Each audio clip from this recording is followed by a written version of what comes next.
नमस्कार दोस्तों, आज हम एनसीईआरटी क्लास 9 के हिस्ट्री का चैप्टर फर्स्ट पढ़ रहे हैं। हम इसका कुछ पार्ट पढ़ चुके थे, तो हम यहाँ तक पढ़ चुके थे। हम यहाँ से शुरू करते हैं। ठीक है दोस्तों। चित्र 8 पुरुष एवं नागरिक अधिकार घोषणा पत्र का 1790 में ले बाबरी द्वारा बनाया गया चित्र दाईं ओर की आकृति फ्रांस को और बाईं ओर के कानून को निरूपित करती है। ये देखो। स्रोत गए पुरुष एवं नागरिक अधिकार घोषणा पत्र। आदमी स्वतंत्र पैदा होते हैं, स्वतंत्र रहते हैं और उनके अधिकार समान होते हैं। दूसरा, हर एक राजनीतिक संगठन का लक्ष्य आदमी के नैसर्गिक एवं अहरणीय अधिकारों को सुनिश्चित रखना है। ये अधिकार है स्वतंत्रता, संपत्ति, सुरक्षा एवं शोषण के प्रतिरोध का अधिकार। थर्ड है, समग्र संप्रभुता का स्रोत राज्य में निहित है। कोई भी समूह या व्यक्ति ऐसा अनाधिकार प्रयोग नहीं करेगा जिसे जनता की सत्ता की स्वीकृति न मिली हो। फोर्थ, स्वतंत्रता का आशय ऐसे काम करने की शक्ति से है जो औरों के लिए नुकसानदेह न हो। फिफ्थ, समाज के लिए किसी भी हानिकारक कृत्य पर पाबंदी लगाने का अधिकार कानून के पास है। सिक्स, कानून सामान्य इच्छा की अभिव्यक्ति है। सभी नागरिकों को व्यक्तिगत रूप से या अपने प्रतिनिधियों के माध्यम से इसके निर्माण में भाग लेने का अधिकार है। कानून की नज़र में सभी नागरिक समान हैं। सेवंथ, कानून सम्मत प्रक्रिया के बाहर किसी भी व्यक्ति को न तो दोषी ठहराया जा सकता है और न ही गिरफ्तार अथवा नजरबंद किया जा सकता है। सेवंथ के बाद एट्थ आना चाहिए। 11, प्रत्येक नागरिक बोलने, लिखने और छापने के लिए आज़ाद, लेकिन कानून द्वारा निर्धारित प्रक्रिया के तहत ऐसी स्वतंत्रता के दुरुपयोग की जिम्मेदारी भी उसी की होगी। 12, सार्वजनिक सेना तथा प्रशासन के खर्चे चलाने के लिए एक सामान्य कर लगाना अपरिहार्य है। सभी नागरिकों पर उनकी आय के अनुसार समान रूप से कर लगाया जाना चाहिए। 17, ये क्या है? 7 के बाद 11, 12, 17, चूँकि संपत्ति का अधिकार एक पावन एवं अनुलंघनीय अधिकार है, अतः किसी भी व्यक्ति को इससे वंचित नहीं किया जा सकता है जब तक कि विधि द्वारा स्थापित प्रक्रिया के तहत सार्वजनिक आवश्यकता के लिए संपत्ति का अधिग्रहण करना आवश्यक न हो। ऐसे मामले में अग्रिम मुआवजा जरूर दिया जाना चाहिए। स्रोत ख, जैसे सीक्वेंस टूट गया, क फिर इसके बाद ख फिर आएगा। स्रोत ख, क्रांतिकारी पत्रकार जॉन पॉल मरा ने अपने अखबार लामी द पल्प जनता का मित्र में नेशनल असेंबली द्वारा तैयार किए गए संविधान पर यह टिप्पणी की थी। जनता के प्रतिनिधित्व का कार्यभार अमीरों को सौंप दिया गया है। गरीबों और शोषितों की दशा केवल शांतिपूर्ण तरीके से कहीं नहीं सुधर सकती।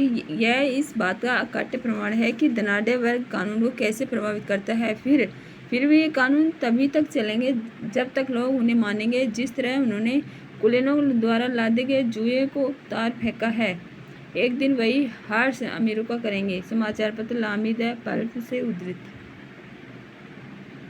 नेक्स्ट है बॉक्स फर्स्ट देखते हैं। राजनीतिक प्रतीकों के मायने क्या हैं, इसके मीन्स क्या हैं। 18वीं सदी में ज़्यादातर स्त्री पुरुष पढ़े लिखे नहीं थे, इसलिए महत्वपूर्ण विचारों का प्रचार करने के लिए छपे शब्दों के बजाय अक्सर आकृति में प्रतीकों का प्रयोग किया जाता था। ले बाबरी ने अपनी पेंटिंग चित्र आर्ट में अधिकारों की घोषणा पत्र को लोगों तक पहुंचाने के लिए अनेक प्रतीकों का प्रयोग किया। आइए इन प्रतीकों को समझने की कोशिश करें। ये देखो, टूटी हुई जंजीर है, ये बता रही है। टूटी हुई जंजीर दासों को बांधने के लिए जंजीरों का प्रयोग होता था। टूटी हुई हथकड़ी उनकी आज़ादी का प्रतीक है। छड़ों का बर्छीदार गट्ठर, अकेली छड़ को आसानी से तोड़ा जा सकता है पर पूरे गट्ठर को नहीं, एकता में ही बल है। त्रिभुज के अंदर रोशनी बिखेरती आँख, सर्वदर्शी आँख ज्ञान का प्रतीक है। सूर्य की किरणें अज्ञान रूपी अंधेरे को मिटा देगी। राजदंड, शाही सत्ता का प्रतीक। अपनी पूंछ मुँह में लिए सांप, सनातनता का प्रतीक। अंगूठी का कोई छोर नहीं होता, मतलब ये कह रहा है कि अंगूठी का कोई और छोर नहीं होता, लास्ट उसी का है। नेक्स्ट है लाल फ्राइजियन टोपी, दासों द्वारा स्वतंत्र होने के बाद अब पहनी जाने वाली टोपी। नीला, सफ़ेद, लाल, फ्रांस के राष्ट्रीय रंग। डेनो वाली स्त्री, कानून का मानवीय रूप। विधिपट, कानून सबके लिए समान है और उसकी नज़र में सब बराबर है। फ्रांस में राजतंत्र का उन्मूलन और गणतंत्र की स्थापना। फ्रांस की स्थिति आने वाले वर्षों में भी तनावपूर्ण बनी रही। यद्यपि लुई 16 ने संविधान पर हस्ताक्षर कर दिए थे, परंतु प्रेसा के राजा से उसकी गुप्त वार्ता भी चल रही थी। फ्रांस की घटनाओं से अन्य पड़ोसी देशों के शासक भी चिंतित थे, इसलिए 1789 गर्मियों के बाद होने वाली ऐसी घटनाओं को नियंत्रित करने के लिए इन शासकों ने सेना भेजने की योजना बना ली थी। लेकिन जब तक इस योजना पर अमल होता, अप्रैल 1792 में नेशनल असेंबली ने प्रेसा राष्ट्र के विरुद्ध युद्ध की घोषणा का प्रस्ताव पारित कर दिया। प्रांतों से हजारों स्वयंसेवी सेना में भर्ती होने के लिए जमा होने लगे। उन्होंने इस युद्ध को यूरोपीय राजाओं और कुलीनों के विरुद्ध जनता की जंग के रूप में लिया। उनके होठों पर देशभक्ति के जो तराने थे, उनमें कवि रॉजर दी लाइव द्वारा रचित मार्सिले भी था। यह गीत पहली बार मार्सिलेस के स्वयंसेवियों ने पेरिस की ओर कूच करते हुए गाया था, इसलिए इस गाने का नाम मार्सिले हो गया, जो अब फ्रांस का राष्ट्रगान है।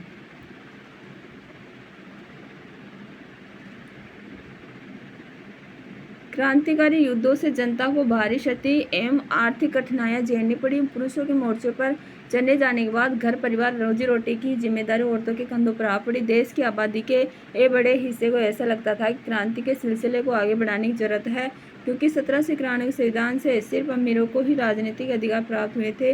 लोग राजनीतिक क्लबों में अड्डे जमाकर सरकारी नीतियों और अपनी कार्य योजना पर बहस करते थे।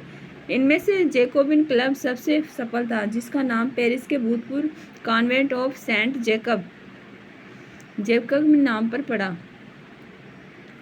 जो अब इस राजनीतिक समूह का अड्डा बन गया था। इस पूरी अवधि में महिलाएं भी सक्रिय थी और उन्होंने भी अपने क्लब बना लिए। इस अध्याय के खंड 4 में आप उनकी गतिविधियों मांगों के बारे में और जानेंगे। जैकोबिन क्लब के सदस्य मुख्यतः समाज के कम समृद्ध हिस्से से आते थे। इनमें छोटे दुकानदार और कारीगर जैसे जूते बनाने वाले, पेस्ट्री बनाने वाले, गड़ी साथ छपाई करने वाले और नौकर एवं दिहाड़ी मजदूर शामिल थे। उनका नेता मैक्सिमिलियन रोबेस्पियर था। कौन था? रोबेस्पियर। जैकोबिनों के एक बड़े वर्ग ने गोदी कामगारों की तरह दायरेदार लंबी पतलून पहनने का निर्णय लिया। ऐसा उन्होंने समाज के फैशन परस्त वर्ग, खासतौर से घुटने तक पहने जाने वाले ब्रीचेस, घुटना पहने वाले कुलीनों से खुद को अलग करने के लिए किया। यह ब्रीचेस पहनने वाले कुलीनों की सतत समाप्ति के ऐलान का उनका तरीका था। नए शब्द। कॉन्वेंट, धार्मिक जीवन को समर्पित समूह की इमारत। चित्र 10 देखते हैं। नानीन वाले लिबर्टी स्वतंत्रता। यह किसी महिला कलाकार द्वारा रचित दुर्लभ चित्रों में से एक है। क्रांतिकारी घटनाक्रम के बाद महिलाओं के लिए यह संभव हो गया कि वे स्थापित चित्रकारों के साथ प्रशिक्षण प्राप्त कर सकें और हर 2 साल में लगने वाली शेलोन नामक नुमाइश में अपने चित्रों को प्रदर्शित कर सकें। यह तस्वीर स्वतंत्रता का नारी रूपक है, अर्थात नारी आकृति स्वतंत्रता का प्रतीक है।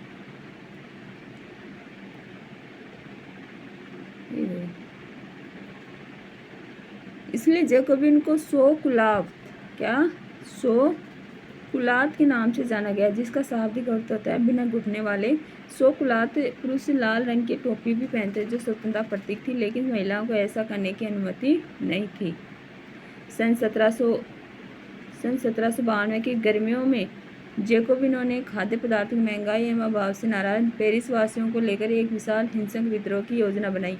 10 अगस्त की सुबह उन्होंने ट्यूलेरिये के महल पर दावा बोल दिया, राजा के रक्षक को मार डाला और खुद राजा को कई घंटों तक बंधक बनाए रखा। बाद में असेंबली ने शाही परिवार को जेल में डाल देने का प्रस्ताव पारित किया। नए चुनाव कराए गए। 21 वर्ष से अधिक उम्र वाले सभी पुरुषों, चाहे उनके पास संपत्ति हो या नहीं, को मतदान का अधिकार दिया गया। नवनिर्वाचित असेंबली को कन्वेंशन का नाम दिया गया। 21 सितंबर 1792 को इसने राजतंत्र का अंत कर दिया और फ्रांस को एक गणतंत्र घोषित किया। जैसा कि आप जानते हैं, गणतंत्र सरकार का वह रूप है जहां सरकार एवं उसके प्रमुख का चुनाव जनता करती है। यह वंशानुगत राजशाही नहीं है। आप कुछ अन्य गणतांत्रिक देशों के बारे में जानकारी प्राप्त करने की कोशिश करें और देखें कि वे कब और कैसे गणतंत्र बने। नए शब्द। देशद्रोह, अपने देश या सरकार से विश्वासघात करना। लुई 16 को न्यायालय द्वारा देशद्रोह के आरोप में मौत की सजा सुना दी गई। 21 जनवरी 1793 को प्लेस डी लॉर्ड कॉनकॉर्ड में उसे सार्वजनिक रूप से फांसी दे दी गई। जल्द ही रानी एंतोइनेती का भी वही हर्ष हुआ। आतंकराज।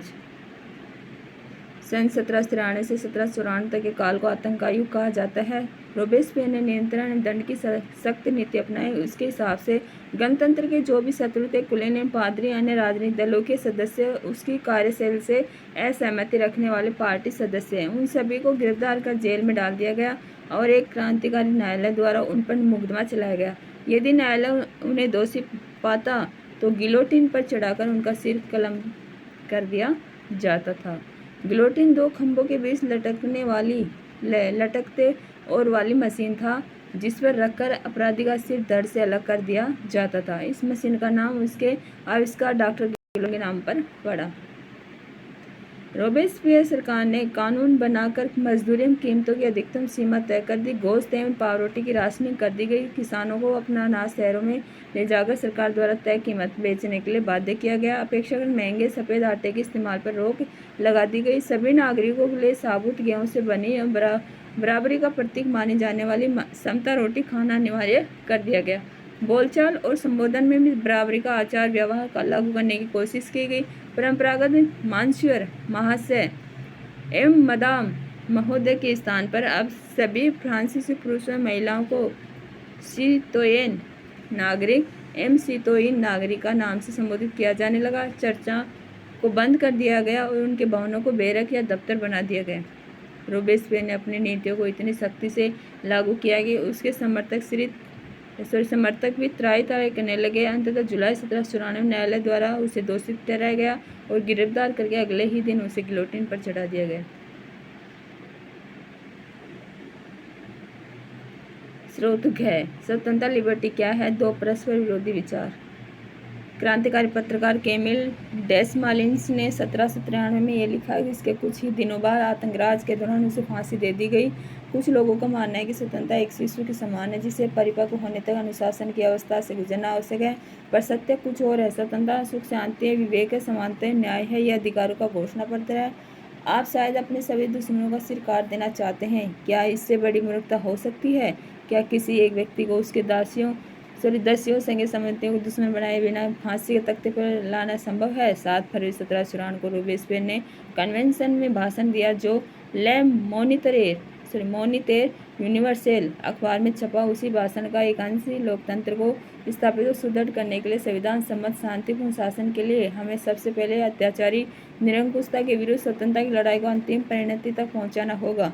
गणतंत्र के घरेलू एवं बाहरी दुश्मनों का विनाश करना आवश्यक है, अन्यथा हम खुद नष्ट हो जाएंगे। क्रांति के दौर में लोकतांत्रिक सरकार आतंक का सहारा ले सकती है। आतंक बस कठोर तुरंतता और अनम्य न्याय है, जिसका प्रयोग पितृभूमि की अत्यावश्यक जरूरतों को पूरा करने के लिए किया जाएगा। आतंक के जरिए स्वतंत्रता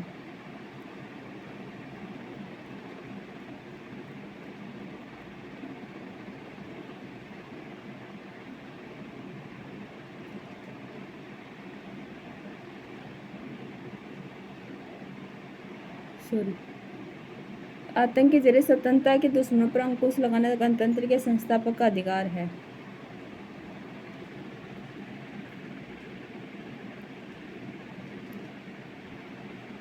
ये देखो चित्र 11 देखो।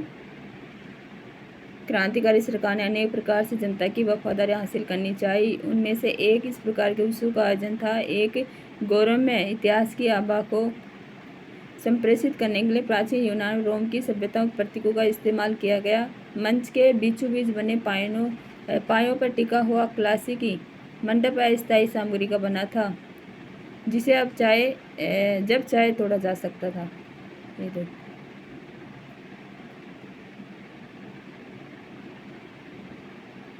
अब पढ़ते हैं डायरेक्टरी शासित फ्रांस। जैकोबिन सरकार के पतन के बाद मध्य वर्ग के संपन्न तबके के पास सत्ता आ गई। नए संविधान के तहत संपत्तिहीन तबके को मताधिकार से वंचित कर दिया गया। इस संविधान में 2 चुनी गई विधान परिषदों का प्रावधान था। इन परिषदों में 5 सदस्य वाले एक कार्यपालिका डायरेक्टरी को नियुक्त किया गया। इस प्रावधान के जरिए जैकोबिनों के शासनकाल वाली एक व्यक्ति केंद्रित कार्यपालिका से बचने की कोशिश की गई, लेकिन डायरेक्टरों का झगड़ा अक्सर विधान परिषदों से होता और तब परिषद उन्हें बर्खास्त करने की चेष्टा करती। डायरेक्टरी की राजनीति अस्थिरता ने सैनिक तानाशाह नेपोलियन बोनापार्ट के उदय का मार्ग प्रशस्त कर दिया। सरकार के स्वरूप में इन सभी परिवर्तनों के दौरान स्वतंत्रता, विधि सम्मत, समानता और बंधुत्व प्रेरक आदर्श बने रहे। इन मूल्यों ने आगामी सदी में न सिर्फ फ्रांस बल्कि बाकी यूरोप के राजनीतिक आंदोलनों को भी प्रेरित किया। क्या महिलाओं के लिए भी क्रांति हुई? चित्र 12 वर्साई की ओर कूच करती पेरिस की औरतें। यह चित्र 5 अक्टूबर 1789 घटनाओं के कई चित्रों में से एक है। उस दिन महिलाएं पेरिस से वर्साई जाकर राजा को अपने साथ लेकर लौटी थी।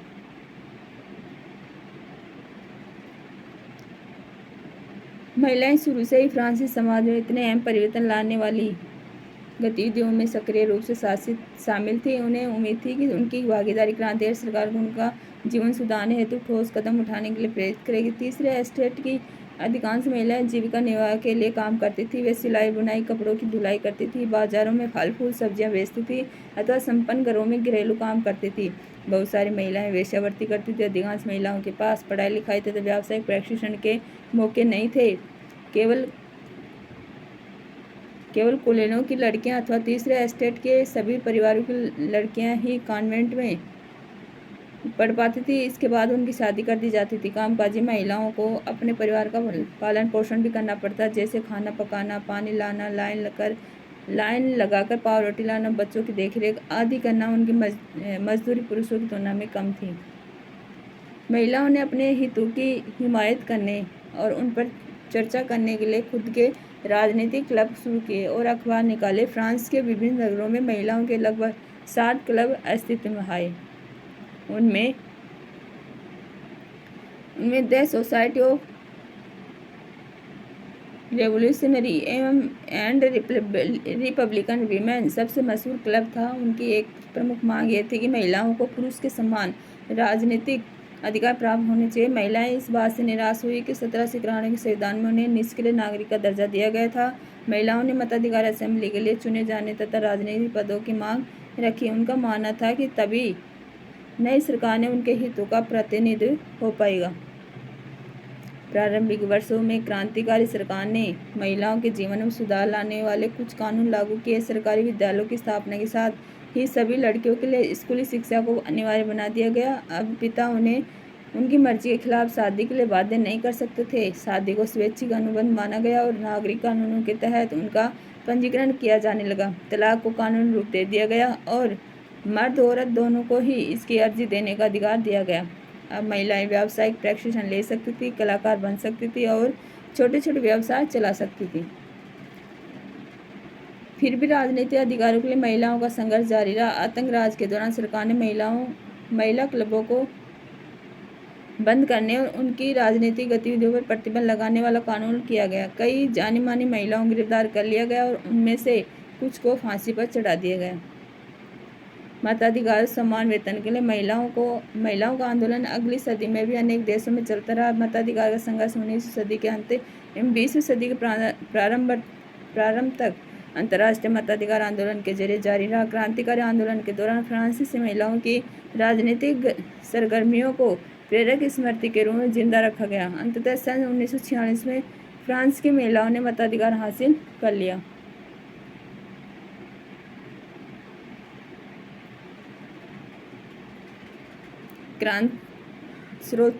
क्रांतिकारी महिला ओलंप दे गूंज 1748-1793 का जीवन।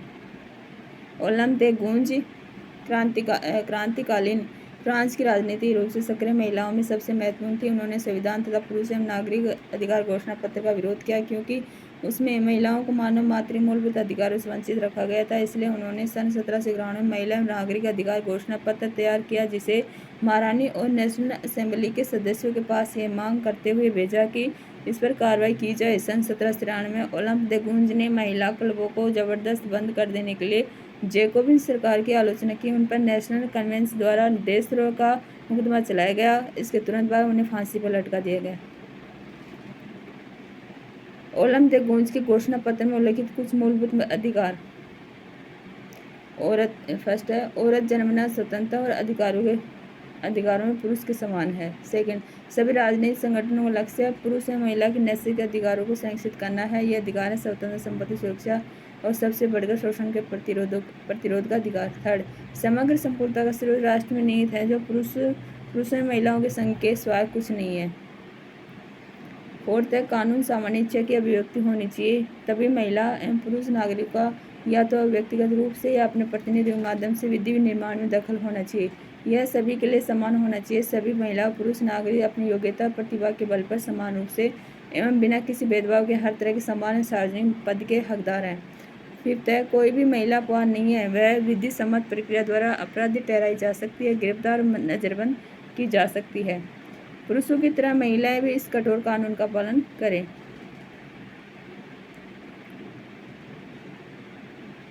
स्रोत है, सन 1793 में जैकोबिन राजनीतिक सोमेत ने इन आधारों पर महिला क्लबों को बंद करने के निर्णय को उचित ठहराया। क्या प्रकृति ने घरेलू कार्य पुरुषों को सौंपा है? क्या प्रकृति ने बच्चों को दूध पिलाने के लिए हमें स्तन दिए हैं? नहीं, प्रकृति ने पुरुष से कहा, पुरुष बनो, शिकार, कृषि, राजनीतिक कर्तव्य, यह तुम्हारा साम्राज्य है। प्रकृति ने महिला से कहा, स्त्री बनो, गृहस्थी के काम, मातृत्व के सुखद दायित्व, यही तुम्हारे कार्य हैं। पुरुष बनने की इच्छा रखने वाली महिलाएं निर्लज्ज हैं। क्या जिम्मेदारियों का उचित बंटवारा हो नहीं चुका? चित्र 13, बेकरी की दुकान पर कतार में महिलाएं।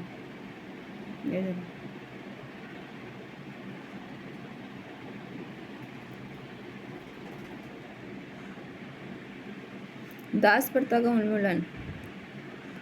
फ्रांसीसी उपनिवेशों में दास प्रथा का उन्मूलन जैकोबिन शासन के क्रांतिकारी सामाजिक सुधारों में से एक। कैरिबियाई उपनिवेश में मार्टिनिक, ग्वाडेलोप और सैन डोमिंगो तंबाकू, नील, चीनी, कॉफी जैसी वस्तुओं के महत्वपूर्ण आपूर्तिकर्ता थे। अपरिचित एवं दूर देश जाने और काम करने के प्रति यूरोपियों की अनिच्छा का मतलब था बागानों में श्रम की कमी। इस कमी को यूरोप, अफ्रीका, अमेरिका के बीच त्रिकोणीय दास व्यापार द्वारा पूरा किया गया।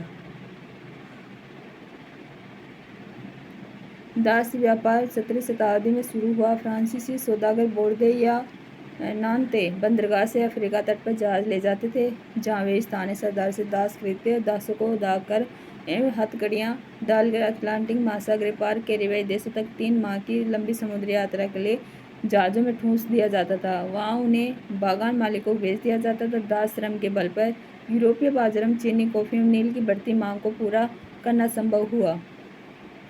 बोर्दे और नानते जैसे बंदरगाह फलते फूलते दास व्यापार के कारण ही समृद्ध नगर बन गए। 18वीं सदी में फ्रांस में दास प्रथा की ज़्यादा निंदा नहीं हुई। नेशनल असेंबली में लंबी बहस हुई कि व्यक्ति के मूलभूत अधिकार उपनिवेशों में रहने वाली प्रजा सहित समस्त फ्रांसीसी प्रजा को प्रदान किए जाएं या नहीं, परंतु दास व्यापार व निर्भर व्यापारियों के विरोध के वजह से नेशनल असेंबली में कोई कानून पारित नहीं किया गया। लेकिन अंततः सन 1794 के कन्वेंशन ने फ्रांसीसी उपनिवेशों में सभी दासों की मुक्ति का कानून पारित कर दिया, पर यह कानून एक छोटी सी अवधि तक ही लागू रहा। 10 वर्ष के बाद नेपोलियन ने दास प्रथा पुनः शुरू कर दी। बागान मालिकों को अपने आर्थिक हित साधने के लिए अफ्रीकी निग्रो लोगों को गुलाम बनाने की स्वतंत्रता मिल गई।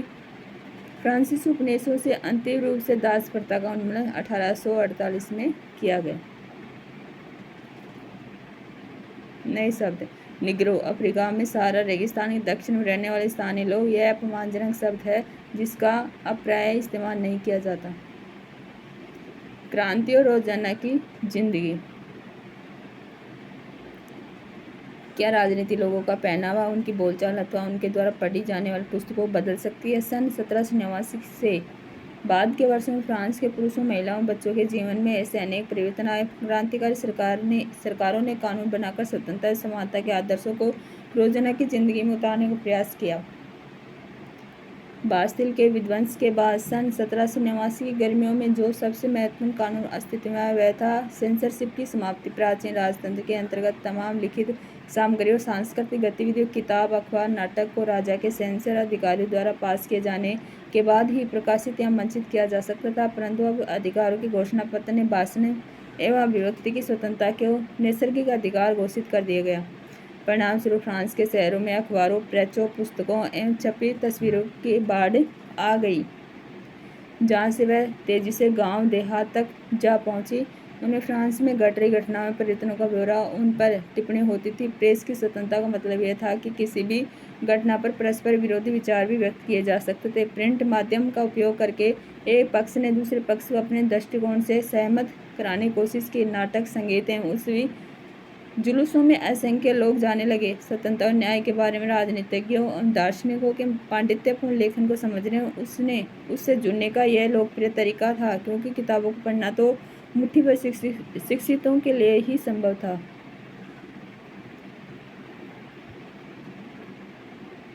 चित्र 15 देशभक्त कसरती दाह मशीन, जिसका इस्तेमाल मोटापा घटाने के लिए किया जा सकता था। अज्ञात चित्रकार द्वारा बनाया गया 1790 का यह चित्र न्याय के विचार को व्यवहार में बदलना चाहता है।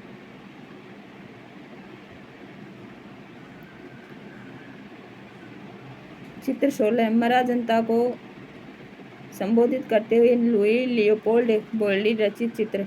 इस अध्याय से मरा के बारे में आपको क्या याद है, उसके इर्द गिर्द मौजूद दृश्य का वर्णन कीजिए तथा उसकी लोकप्रियता के बारे में समझाइए। किसी सैलून में आने वाले विभिन्न वर्ग के लोगों पर इस पेंटिंग की क्या प्रतिक्रिया होती होगी।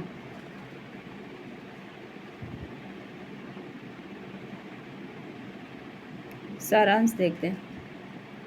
1804 में नेपोलियन बोनापार्ट ने खुद को फ्रांस का सम्राट घोषित कर दिया। उसने पड़ोस के यूरोपीय देशों की विजय यात्रा शुरू की। पुराने राजवंशों को हटाकर उसने नए साम्राज्य बनाए। उनकी बागडोर अपने खानदान के लोगों के हाथ में दे दी। नेपोलियन खुद को यूरोप के आधुनिकीकरण का अग्रदूत मानता था। उसने निजी संपत्ति की सुरक्षा के कानून बनाए और दशमलव पद्धति पर आधारित नापतोल की एक समान प्रणाली चलाई।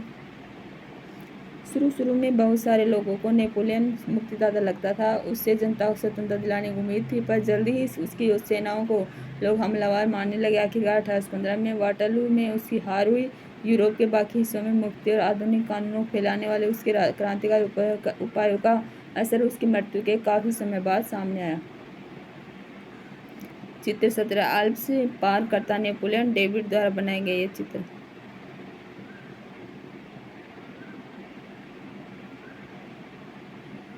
स्वतंत्र और जनवादी अधिकारों के विचार फ्रांसीसी क्रांति की सबसे महत्वपूर्ण विरासत थे। ये विचार 19वीं सदी में फ्रांस से निकलकर बाकी यूरोप में फैले और उसके कारण वहाँ सामंती व्यवस्था का नाश हुआ। औपनिवेशिक समाज में संप्रभु राष्ट्र राज्य की स्थापना के अपने आंदोलनों में दासता से मुक्ति के विचार को नई परिभाषा दी। टीपू सुल्तान राजा राममोहन राय क्रांतिकारी फ्रांस में उपजे विचारों से प्रेरणा लेने वाले दो ठोस उदाहरण थे।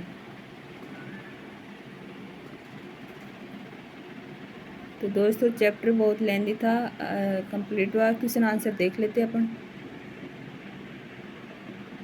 ठीक है दोस्तों, इसलिए हमने इसको 2 पार्ट में पढ़ा था। ठीक है, पहला क्वेश्चन है अपना, फ्रांस में क्रांति की शुरुआत किन परिस्थितियों में हुई। अनेक परिस्थितियाँ थी, जैसे लुई 16 का शासन था और कई बार युद्ध की मार झेलने से फ्रांस की आर्थिक स्थिति जर्जर हो चुकी थी। अब उसे फिर से नए कर बढ़ाने की आवश्यकता थी। मजदूरों, व्यवसायियों, किसानों का शोषण हो रहा था। मजदूरी महंगाई की दर से नहीं बढ़ रही थी। किसानों की फसलें कड़ाके की ठंड के कारण मारी गई थी और खाने पीने की वस्तुएं आसमान छूने लगी थी। तीसरे, स्टेट के प्रतिनिधि अब खुद को नेशनल असेंबली घोषित कर चुके थे और नए संविधान भी बनाना शुरू कर दिया था। इस समय कुछ दार्शनिकों के विचार और निरंकुश शासन से पूरा फ्रांस आंदोलित होने लगा था। नेक्स्ट क्वेश्चन देखते हैं अपन। ठीक है दोस्तों, फ्रांसीसी समाज के किन तबकों को क्रांति का फायदा मिला। कौन से समूह सत्ता छोड़ने के लिए मजबूर हो गए। क्रांति के नतीजों से समाज के किन समूहों को निराशा हुई होगी। तो फ्रांसीसी समाज के तीसरे तबकों को क्रांति का फायदा मिला। कुलीन वर्ग को सत्ता छोड़ना पड़ा, जो जनता से सामंती कर वसूलते थे। पादरी वर्ग को निराशा हुई, जिनके चर्चों को बंद कर दिया गया और चर्चों के भवनों को कार्यालयों में तब्दील कर दिया गया। थर्ड है, 19वीं और 20वीं सदी की दुनिया के लिए फ्रांसीसी क्रांति कौन सी विरासत छोड़ गई। 19वीं और 20वीं सदी की दुनिया के लिए फ्रांसीसी क्रांति अनेक विरासत छोड़ गई, जैसे स्वतंत्रता और जनवादी अधिकारों के विचार फ्रांसीसी क्रांति की सबसे महत्वपूर्ण विरासत थी। ठीक है, और विश्व के अधिकांश देशों के अंदर जहां इस तरह की क्रांति की आवश्यकता थी, उन्हें फ्रांसीसी क्रांति से प्रेरणा मिली। अमेरिका, रूस और इंग्लैंड में भी इस क्रांति की प्रेरणा से क्रांति हुई और विश्व पटल पर आमूल परिवर्तन हुए। इस क्रांति की प्रेरणा से विश्व के अनेक देशों में सामाजिक, राजनीतिक और क्रांतिकारी आंदोलन हुए और इसके अलावा अनेक भी कारण थे, जैसे इस क्रांति से तानाशाही और निरंकुश शासकों का अंत हुआ और विश्व जनता अपने अधिकारों की रक्षा के लिए आंदोलन को प्रेरित हुए। ठीक है दोस्तों, नेक्स्ट क्वेश्चन देखते हैं अपन। फोर्थ क्वेश्चन है, उन जनवादी अधिकारों की सूची बनाई जो आज हमें मिले हुए हैं और जिनका उद्गम फ्रांसीसी क्रांति में है।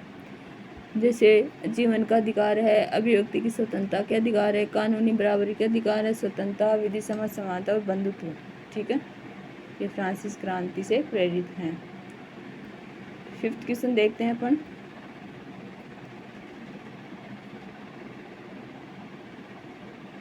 क्या आप इस तरह से सहमत हैं कि सार्वभौमिक अधिकारों के संदेश में नाना अंतर्विरोध थे? सार्वभौमिक अधिकारों का संदेश वास्तव में अंतर्विरोध से घिरा था। मनुष्य और नागरिक अधिकार घोषणा में कई आदर्श संदिग्ध थे। उदाहरण के लिए कानून केवल समाज के हानिकारक कार्यों को रोकने के लिए ही अधिकार रखता था, जबकि अन्य व्यक्तियों के खिलाफ आपराधिक अपराधों के बारे में कहने में के लिए कुछ भी नहीं था। ठीक है,